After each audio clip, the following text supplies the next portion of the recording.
I'm seeking for better leadership, accountable leadership, more human rights, more freedoms, but most importantly, an end to corruption so that we can use our resources for the betterment of our lives and the lives of our people.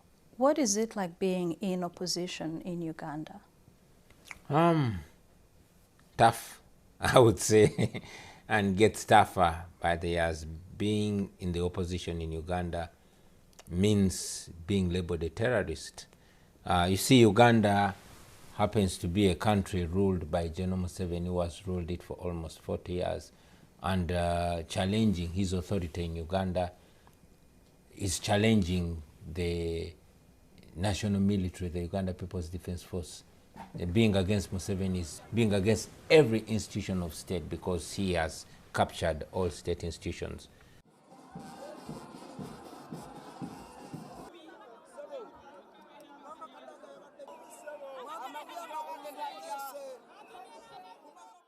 So many things have changed in your country in terms of how long a president can stay, in terms of term limits. Age limit have been scrapped. Are you running again for president in the next year's election? These are two questions in one. So many things have been changed in our constitution, but all these have not been changed for the betterment or better governance of Uganda, but for the sustenance of the Museveni regime. In 2005, he changed the constitution to remove term limits. He keeps changing the constitution to his convenience. And that's why we insist on saying that we must move beyond individuals. Do I intend to run against him? Definitely.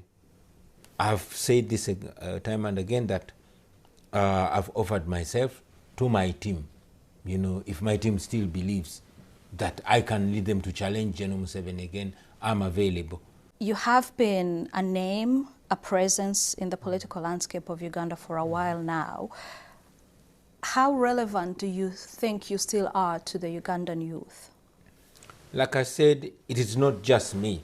The question should be, how relevant are the ideas that I represent to the Ugandan youth?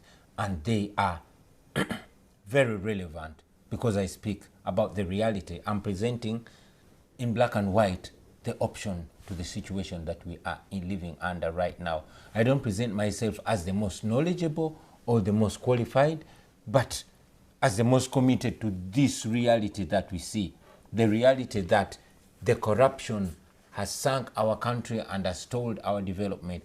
As returned by His Excellency the President, be ready. You've been through so much, of some of which you've mentioned, the arrests, the beatings, being shot at, tear gassed. At what point do you sit down and think, this is too much, maybe time to bow out? Or does that never cross your mind? I am no Superman. I'm a human being who feels pain, who gets scared, who gets anxious, who gets worried. I am no Superman. You're asking at what time do I say enough is enough? At all times. Every time I'm under attack. Every time another brother is abducted, another person is killed. Every time I visit my friends in prison, I'm like, enough is enough. But again, there's no alternative to this. This is a one-way mission. Either getting our freedom or we die trying. I call upon the international community to be involved in this. How? The role of the international community is to give attention to what's happening in Uganda. I know that so much is happening in the world, but let us also get some attention, because Africa, especially sub-Saharan Africa, plays a big role. There's been a lot of investment in sub-Saharan Africa. The US alone last year sent 12 billion US dollars in sub-Saharan Africa. Uganda took more than $500 million of that in health, education, and others. We appreciate that. But that aid should be coming with preconditioned Yes, while we seek the US aid to be reinstalled, we have EU aid and aid from other developing partners. We want preconditions on that aid, because if there are no preconditions of democracy, respect for human rights and the rule of law, then that money is only sponsoring the oppression of the people of Uganda. At what point do we move away from aid and expecting USAID, expecting the EU, expecting everybody else coming to our aid? We can only say enough to the aid if we have an alternative. And in my view, the alternative is first and foremost to end corruption. You mentioned that you get afraid, you're scared, you get anxious with what happens around you in your life. You are a father, you're a family man. What kind of conversations do you have with your children, because they are young?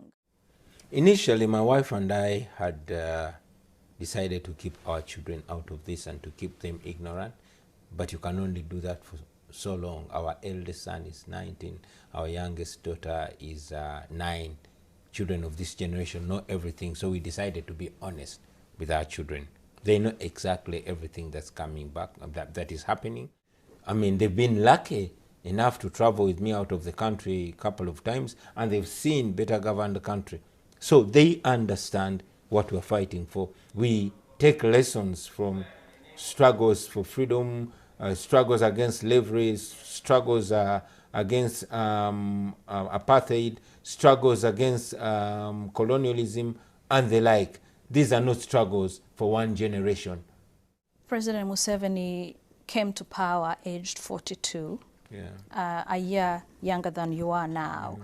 And you've often been compared to him in the sense of what he was at the time. Words like energetic, charismatic, and inspiring, with a vision. Is there a danger that you yourself could end up being looked at the same way as you are looking at President Museveni of 2025? Yes. Yes, it worries me, because clearly Museveni was an amazing person. It worries myself. I was named after Robert Mugabe. He was a great revolutionary of the time. Our leader of opposition was named after Museveni because he was a great revolutionary. These guys meant good, or at least it looked like that. But we also know that power corrupts, and absolute power corrupts absolutely. We must constantly remind ourselves. But we know that we as individuals are prone to human weakness. Therefore, first, we want to build a team of like-minded people that can hold each other accountable. But most importantly, once we get there, we want to build strong institutions that can outlive human weakness and human greed. So we want to empower a nation, for that nation to be able to hold leaders accountable, so that at the end of it all, we have leaders that are actually servants to the people, that actually fear to offend people, to mess up things. But as of today, the people fear the leaders. As of today, people are accountable to the leaders. It's supposed to be the other way around. What is your message to the current Ugandan leadership then? To General Museveni? General Museveni, the institutions that you say are corrupt, everything, the apparatus around? Well, I'll ask him to read his own book, Sowing the Mustard Seed. To read his own book, What is Africa's Problem? Where he says the problem with Africa in general and Uganda in particular are the leaders that overstay in power. And just to remind them that as Africans, we are taught that a man is as good as his word. Respect your word. Keep your word. That is the only way we're going to respect you